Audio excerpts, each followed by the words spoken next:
আপনাকে যদি বলা হয়, যে কোনো মানুষকে বলা হয়, ভাই আপনার জীবনের ব্যথা বেদনা কষ্ট দুঃখগুলো বলুন, আমরা প্রতিকার করার চেষ্টা করব। আপনি একেবারে গড়গড় করে 10-20টা বলতে পারবেন না?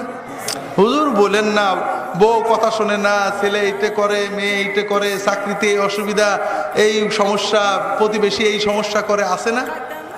এগুলো সবসময় মনে থাকে, ঠিক না বেঠিক? কিন্তু যদি আপনাকে বলা হয় আপনার জীবনের 10-20টা বড় বড় নিয়ামত বলুন তো, সহজে পারবেন নাকি? আমার জীবনে আবার নিয়ামত কি? কি নিয়ামত? আমার দুঃখে ভরা জীবন। হ্যাঁ হাজরিন, কুতিলাল ইনসানু মা আকফারাহু, মানুষ কত অকৃতজ্ঞ। হাজরিন, না, এটা মুমিনের তবিয়ত হতে পারে না। মুমিন ঠিক এর উল্টো হবে। আপনার জীবনে ব্যথা বেদনা কি? কই না, আলহামদুলিল্লাহ, কি আর ব্যথা বেদনা? আল্লাহ যে নিয়ামত দিয়েছেন, তুই একটা ব্যথা তো কি, আমার তো মনেই নেই। আপনার জীবনের 2-4টা নিয়ামত, আলহামদুলিল্লাহ, আল্লাহ আমার কত নিয়ামত দিয়েছেন।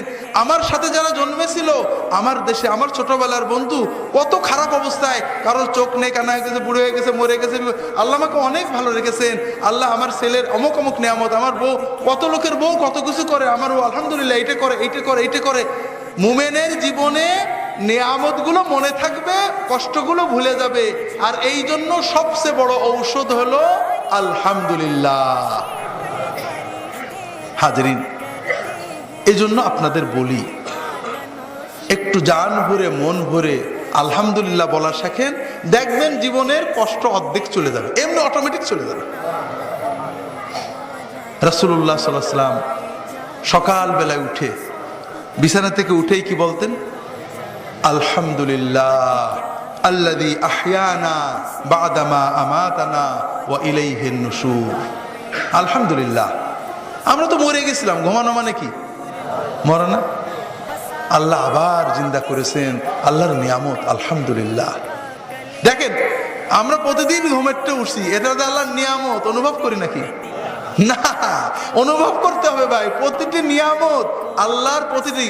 খুব সুন্দর নিঃশ্বাস নিয়েছেন, ফুলের সুগন্ধি পেয়েছেন, বউ এক গ্লাস পানি দিয়েছে, মেয়ে সুন্দর রান্না করে দিয়েছে, কাজের লোকটা একটা কাজ করেছে, বস একটু ভালো বলেছে, প্রতিটি রাস্তা দিয়ে হাঁটতে ভালো হেঁটেছেন, গাড়িতে একটা সিট পেয়েছেন, প্রতিটি নিয়ামত হৃদয় দিয়ে অনুভব করেন, মন দিয়ে, জান দিয়ে, মুখ ভরে, হৃদয় ভরে বলেন আলহামদুলিল্লাহ।